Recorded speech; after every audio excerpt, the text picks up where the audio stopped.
Hold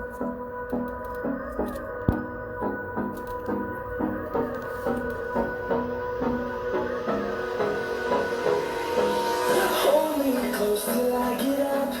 Time is barely on our side.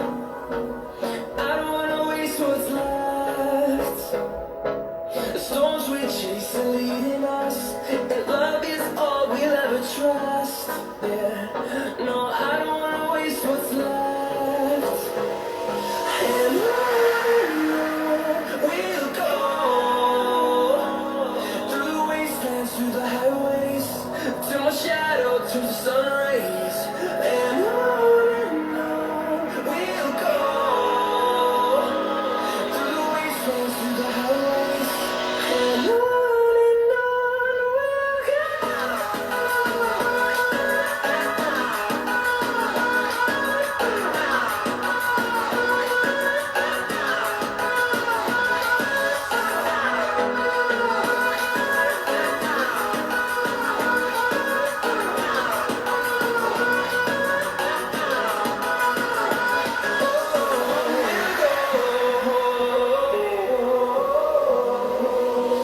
Finding life along the way, melodies we haven't played. No, I don't want no rest. Echoing around these walls, fighting to create a song. I don't wanna miss a beat. And on we'll go, through the wastelands, through the highways, till my shadow turns to sun rays. And on we'll go, through the wastelands, through the highways, and on we'll go.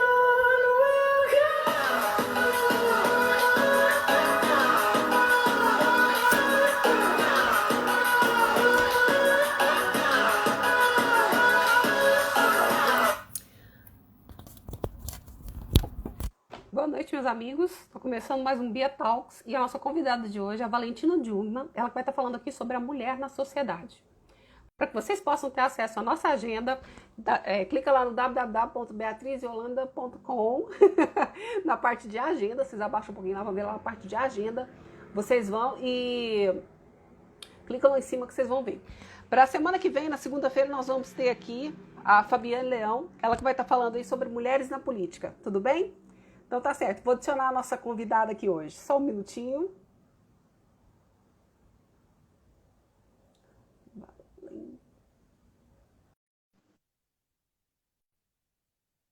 Foi. Estou esperando ela aceitar aqui, ela está aceitando agora. Valentina?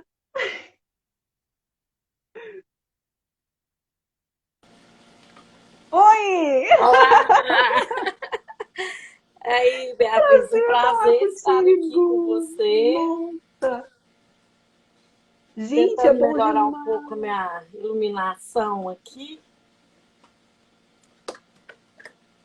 Ô, Valentina, que prazer estar com você aqui. Você nem imagina. É Nossa, uma muito alegria, prazer. viu, Beatriz, também estar aqui participando dessa live com você e justamente falando de um tema, né, que você escolheu. E quando eu olhei o card, eu fiquei pensando, bom, se nós tivéssemos aí, talvez na década de 40, e estivéssemos com esse tema, a mulher na sociedade, talvez nós estaríamos aqui hoje falando sobre regras de etiqueta, sobre boas maneiras para moças e mulheres. Mas é importante, né, que a gente fale aí sobre a mulher e a sua participação ativa na nossa sociedade hoje, né, atual, contemporânea. Nossa, eu fiquei assim impressionada com você. Você aceitou assim de cara. Eu falei, gente do céu, não acredito, eu consegui. Mas olha, eu acompanhei você, né, durante as eleições da OAB. Eu vi todo o seu interesse em discutir o tema eleições classistas. de participar, de entender, né, o sistema eleitoral da OAB. Eu acredito que o seu interesse nos aproximou e, sem dúvida nenhuma, o seu convite para mim é uma honra, é uma alegria, né, essa oportunidade de nós batermos esse bate-papo. Tá bom, Valentina, mas agora vamos ao que interessa. Fala um pouquinho de você para depois a gente poder entrar no assunto.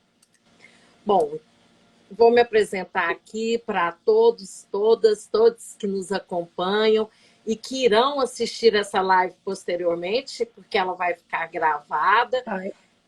Eu sou Valentina Jugman, mulher goiana e goianiense.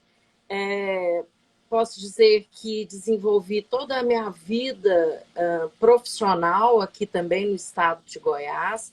Sou advogada desde 2015, sou professora da Universidade Católica de Goiás, a Pontifícia Universidade Católica de Goiás, a nossa PUC.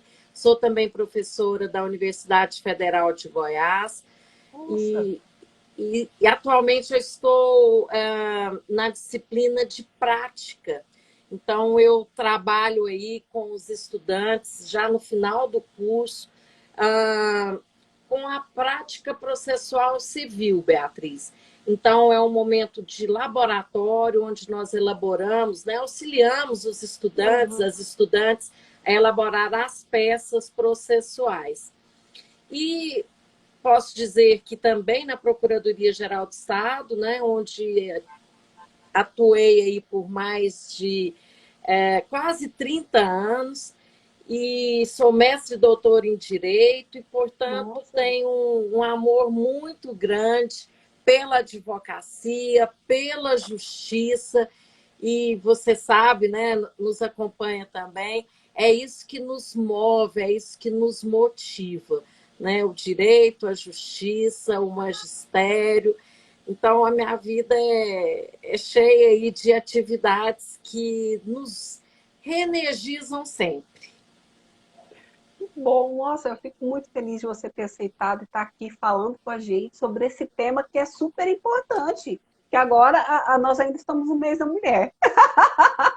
nas finais, nos 45 minutos do segundo tempo, mas estamos lá. Hoje é dia 31.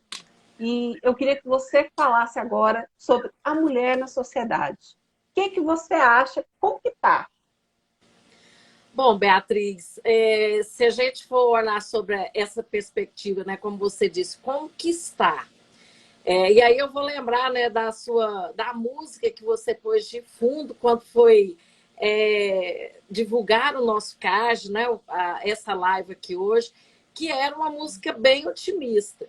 Então, quando eu ouvi a música, eu pensei, bom, o nosso bate-papo também tem que ser, vamos dizer, no mesmo ritmo, né, dessa canção maravilhosa. Mas talvez, para a gente entender como é que está hoje, é importante a gente voltar, talvez lá na antiguidade. Né? Eu gosto sempre de falar da Grécia, que, né, todos nós sabemos que foi o berço da democracia, que existia já na antiguidade, na Grécia, aquela democracia direta, onde, vou te falar, os homens, né, os que nasciam na Grécia, podiam discutir as leis, votar as leis.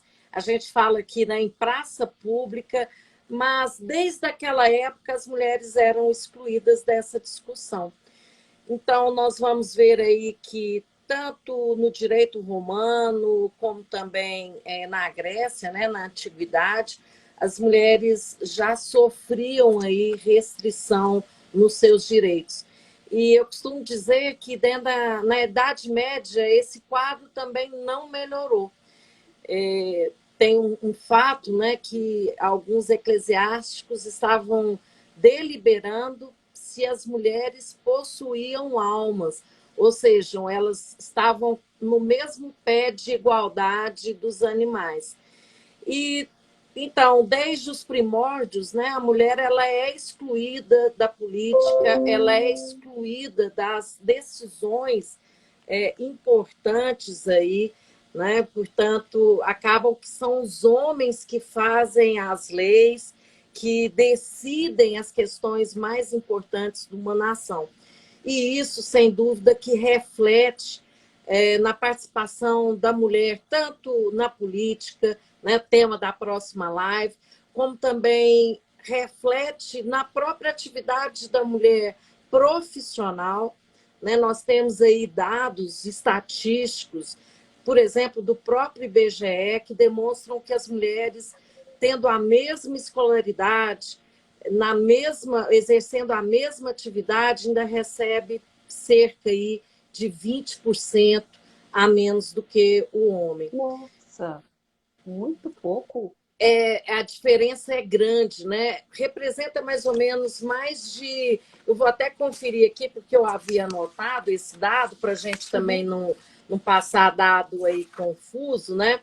Mas é como se a mulher ficasse mais de 50 dias ou trabalhando de graça, aliás, mais de 70 dias trabalhando de graça em decorrência dessa diferença salarial.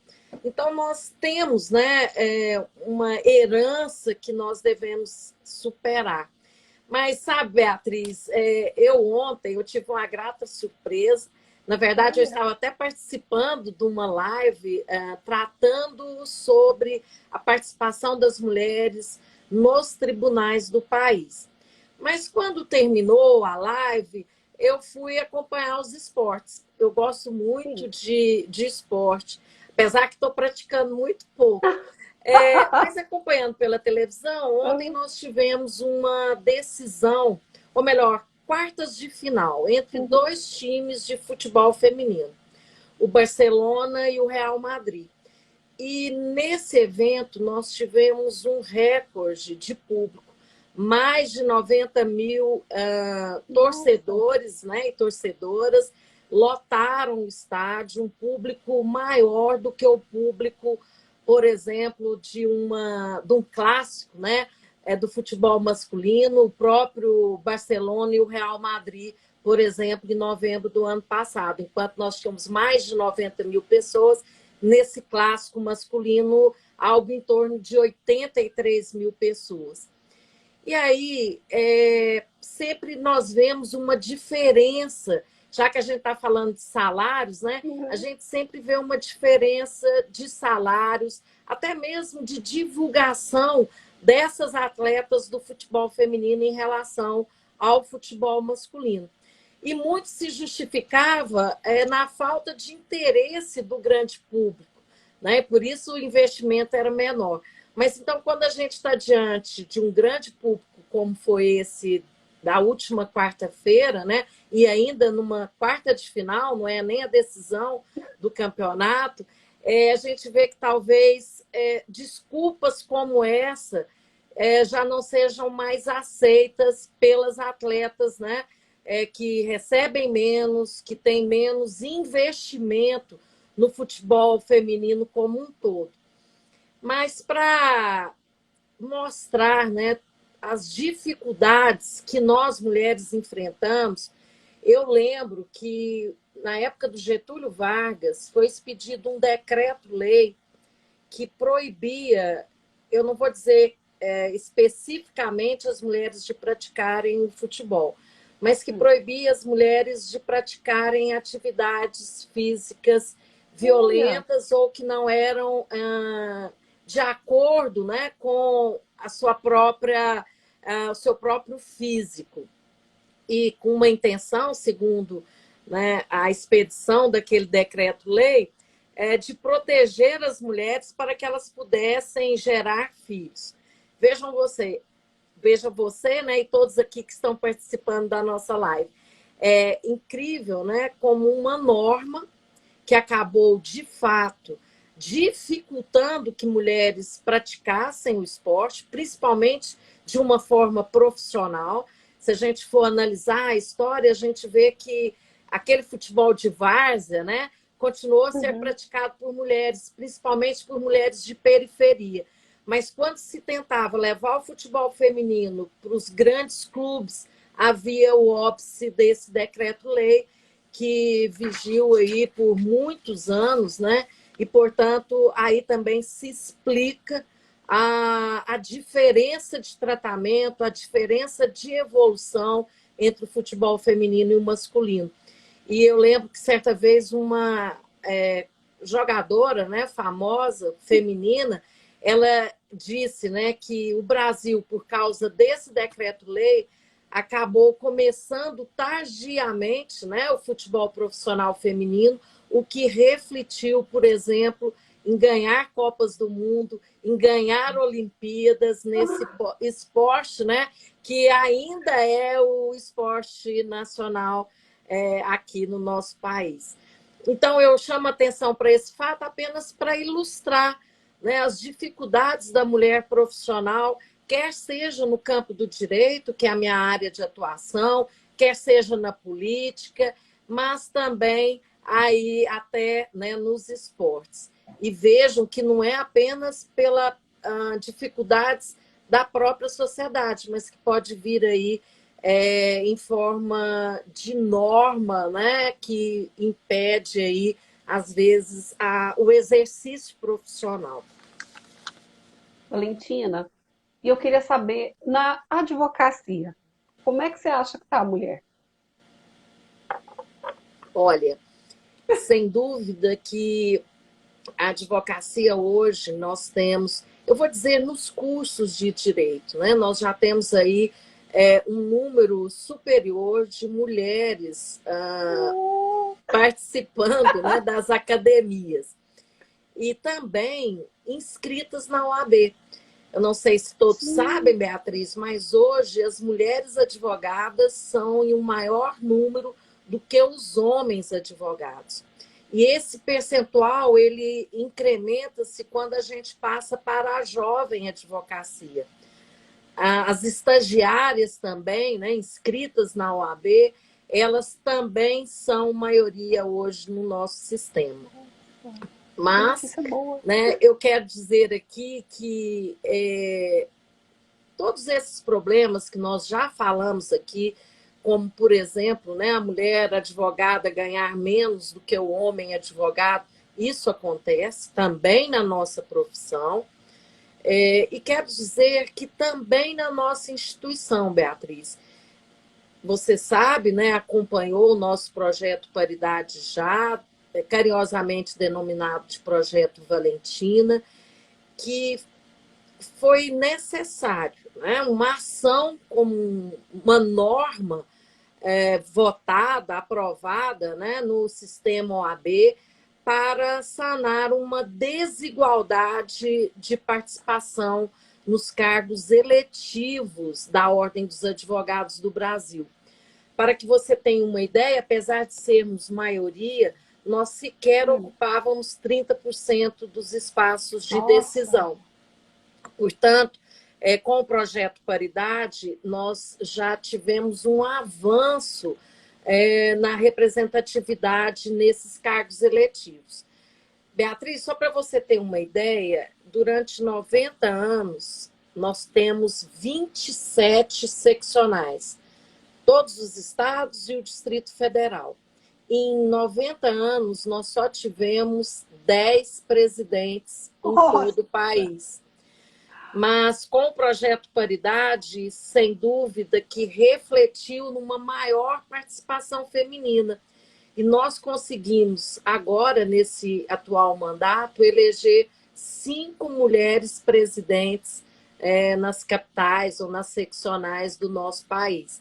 Então, Mato Grosso, a Bahia, São Paulo, Paraná e Santa Catarina hoje tem presidentes mulheres.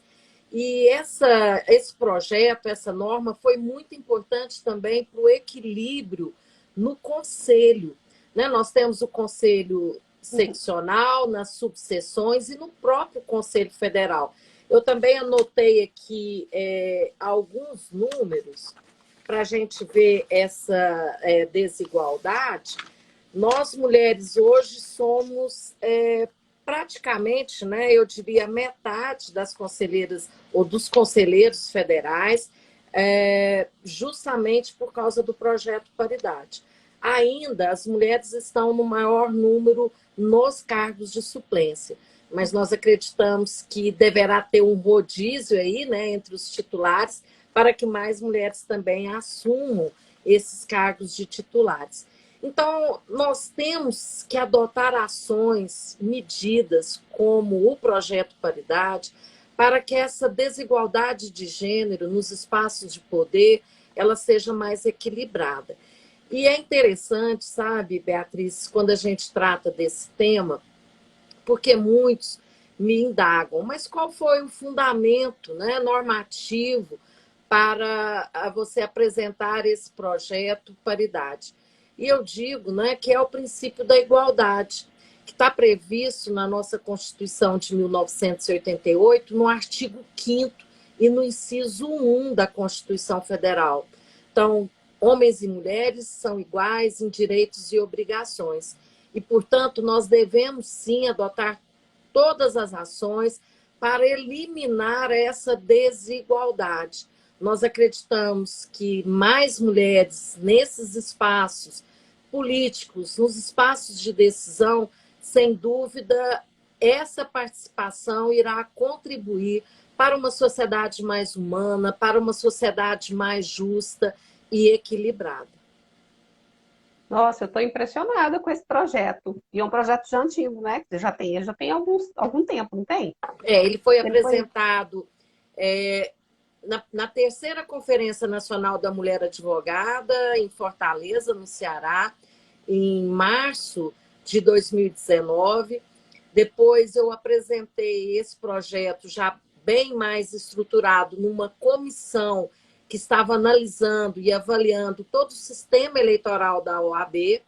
E aí, finalmente, esse projeto foi à votação no pleno do Conselho Federal da OAB, onde foi aprovado com apenas um voto contrário da bancada da Paraíba.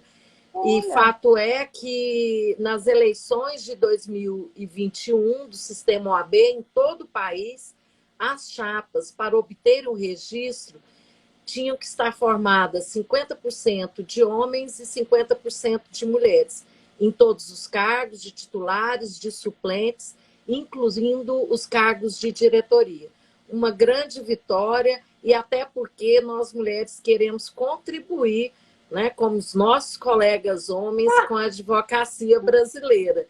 E nada mais justo que, já que nós estamos pagando aí, né, a anuidade, a metade, né, dessa anuidade, até mais do que a metade, que nós estejamos também aí decidindo as principais normativas para a advocacia brasileira. Nossa, eu estou impressionada, muito mesmo, sabe? Porque é um projeto muito bonito esse seu, e é um projeto de importância. Ele está trazendo mais igualdade, né, para gente, para nós que somos mulheres. Beatriz, sem dúvida, ele aplica o princípio da igualdade. E nós esperamos que outras instituições adotem também essa paridade, né, nos seus conselhos de classe e até mesmo nos tribunais brasileiros. Eu trouxe aqui também alguns dados sobre a participação feminina nos tribunais. Veja você que a primeira ministra, a ministra Eliana Calmon, do Superior Tribunal de Justiça, ela ingressou em 1999. A primeira ministra no Supremo Tribunal Federal, a ministra Ellen Grace, ingressou em 2002. Segundo o site jurídico Migalhas, se nós olharmos todos os tribunais superiores, nós temos 90 ministros, mas apenas 14 são mulheres, o que corresponde aí a 15,5%. Então, apesar dos homens ainda serem maioria na magistratura, a diferença é muito pequena e não justifica, né, essa desigualdade nos tribunais brasileiros.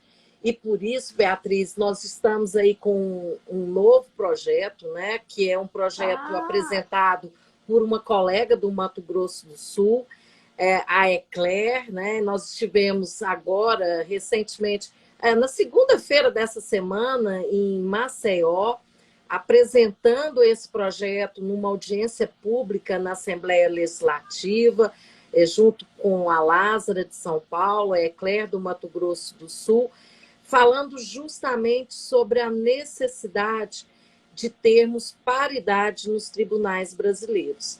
E, portanto, né, nós esperamos aí que consigamos, sim, levar a paridade para além da OAB. Então, a paridade foi testada nas eleições de 2021, no sistema OAB, aprovou-se porque nós tivemos mulheres votadas, mulheres eleitas, mulheres que ganharam a eleição, né? E nós esperamos, sim, que essa paridade ela também se estenda aí para os tribunais brasileiros. E é importante eu ressaltar aqui que tanto o Ministério Público como a OAB, elas formam, elas indicam, elas têm a possibilidade de indicar integrantes, né, para os tribunais brasileiros. Então, nós queremos que tanto a OAB como o Ministério Público, ao formarem essa lista, que é uma lista sexta para o 5º Constitucional, que também observem a paridade de gênero. Então, se é uma lista com 6 nomes, que 3 sejam de homens e 3 sejam de mulheres. Por que isso? Né? Porque nós acompanhamos e em todos os tribunais brasileiros, mesmo quando a indicação é feita pela OAB ou é feita pelo Ministério Público, em regra são 1 ou 2 mulheres integrando a lista e a maioria, né, 5 ou 4, são integrantes do gênero masculino. Então, para ter essa paridade, eu acredito que nós tenhamos que começar a formar listas também paritárias. E você vê esse projeto como? Olha, eu vejo com otimismo. Nós temos já 2 seccionais, a de São Paulo e a de Minas Gerais, que adotaram já, né, a lista paritária, a lista sexta, né, do 5º Constitucional, paritariamente. Mas nós entendemos que essa mudança, Beatriz, ela tem que ser maior, ela tem que ser normativa, ela tem que vir prevista na Constituição Federal para que possa valer para todos os estados, para todos os tribunais, né, tanto para a OAB como para o Ministério Público, e até mesmo, por que não, para a própria magistratura, né? Então, nós entendemos que deve ser buscada uma alteração, né, uma PEC aí de alterar a nossa Constituição, ou mesmo por meio de uma emenda. Isso já está sendo trabalhado no Congresso Nacional. Nós entendemos que também o Estatuto da OAB vai ter que ser alterado, constando essa previsão, a própria lei orgânica do Ministério Público, né, para que haja essa previsão de indicação paritária para a formação das listas sextas do 5º Constitucional. Então, para fazer valer, né, como imposição, nós acreditamos que o andar da carruagem aí é longo, né? Até porque eu recentemente estava vendo um projeto de lei, né, que ficou mais de 10 anos no Senado, Nossa, onde se discutia aí a aplicação de multa para aquelas empresas que pagassem um salário diferenciado, a menor para a mulher em relação ao homem. Então, veja você que muitas vezes nós não sentimos também no Congresso Nacional um interesse maior aí em votar, né, as leis que privilegiem as mulheres. Portanto, Beatriz, muito importante, né, que você também abra essa discussão na próxima live, como você já anunciou, sobre a mulher na política. Porque nós temos que entender, né, que mulher na política, mulher exercendo um cargo no legislativo, no poder executivo, sem dúvida que ela adotará ações, né, medidas para minimizar as dificuldades da mulher. Então, ações, né, serão adotadas até por causa da visão da mulher, né, dos problemas que ela própria já enfrentou na sua vida, quer seja ela profissional, quer seja no lar, quer seja na própria igreja, né? Então, eu entendo que é muito importante. E eu costumo contar uma historinha, né, que uma vez, viajando pelo interior de Goiás, fazendo campanha em 2016, um colega me chamou a atenção para uma advogada que dizia nas redes sociais que iria votar na chapa que prometesse trocar o piso do estacionamento da OAB, que era de brita. E esse colega achou bobagem, né? Aquilo, um pleito sem fundamento. Aí eu expliquei para ele, né, que a mulher advogada, em regra, Beatriz, usa aquele scarpin, aquele sapato que tem um saltinho fino e um bico fino, né? Então, a brita, ela, em poucos metros, né, andando ali no estacionamento, ela tem o poder de corroer o salto e o bico do sapato. Portanto, é um probleminha simples, mas que o homem não conhecia, porque o sapato dele é diferente da mulher, né? Mas que nós, que em regra usamos um sapato mais ou menos de um mesmo modelo, né? Sabemos aonde que aperta ou onde que ele pode ser estragado. Mas não é só isso, né? Eu lembro também da Lei Júlia Matos. É o nome da filha de uma querida colega do sistema OAB, que na época, ela foi minha colega no Conselho Federal, mas na época ela era diretora da OAB do Distrito Federal. E ao fazer uma sustentação oral, ela pediu, porque estava grávida, já com barrigão considerável, ela pediu preferência para o presidente da turma julgadora para fazer a sua sustentação oral. E o presidente disse que não podia antecipar a sua sustentação oral porque não havia previsão no regimento interno daquele tribunal. Ela aguardou 5 horas, saiu dali direto para um hospital onde teve, de forma prematura, a Júlia Matos. Mas como essa mulher estava num local de poder, lógico que com a ajuda de outras mulheres, ela conseguiu transformar a sua dor em uma lei que alterou o Código de Processo Civil, que alterou o Estatuto da Advocacia e da OAB para garantir direitos, e eu diria, prerrogativas à mulher advogada gestante, lactante, adotante ou que der à luz. Mas dificilmente, né, um homem talvez adotaria essa iniciativa, né, porque ele não passaria por essa dificuldade. Então, veja você da importância de mais mulheres ocupando a política. E quando a gente olha os números, eles também são assustadores, né? Então, nós estamos falando aqui de igualdade, de paridade, porque a desigualdade ela é muito grande. E nós queremos justamente eliminar toda e qualquer desigualdade de gênero, né? Eu trouxe aqui alguns dados, né? Mas, segundo eu estive com a deputada federal Tereza Nelma, que é deputada federal de Alagoas, estive em 2 oportunidades. Ela esteve aqui em Aparecida de Goiânia, prestando solidariedade à vereadora Camila, quando ela sofreu uma violência política na Câmara dos Vereadores. Sim. Ela foi silenciada, né? Ela teve o seu microfone desligado pelo presidente ali da Câmara. E a encontrei também na audiência pública na Assembleia Legislativa em Alagoas. E ela me apresentou números, né, que realmente chocam. 15% dos integrantes da Câmara Federal são mulheres, apenas 15%. E no Senado Federal, apenas 12%. Nós temos no país, Beatriz, 900 municípios que não elegeram sequer uma única vereadora nas últimas Nossa. eleições de 2020.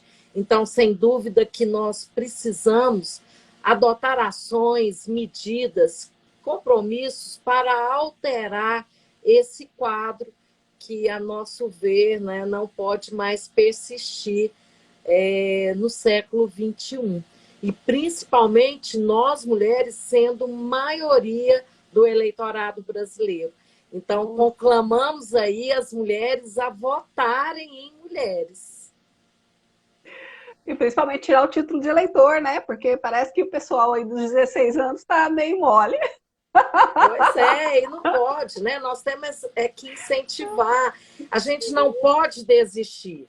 Se a gente puder deixar uma mensagem, né, para aí os jovens que ainda não tiraram o título de eleitor, que o façam, né? Porque o nosso silêncio, a nossa omissão, a nossa não participação faz com que esses estados, né, com que esses fatos e esses números que nós estamos apresentando, eles perpetuem.